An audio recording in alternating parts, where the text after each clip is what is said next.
tandaan ninyo mga Pilipino, kanang ayuda, inyo yan.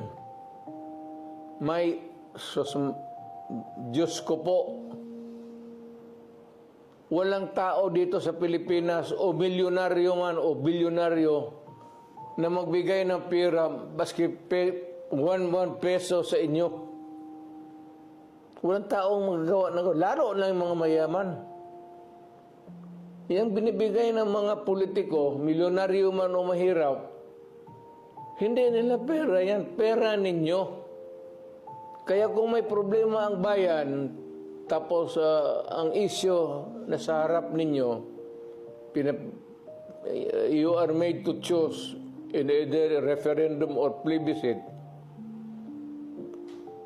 maawa naman kayo sa anak ninyo, future generation.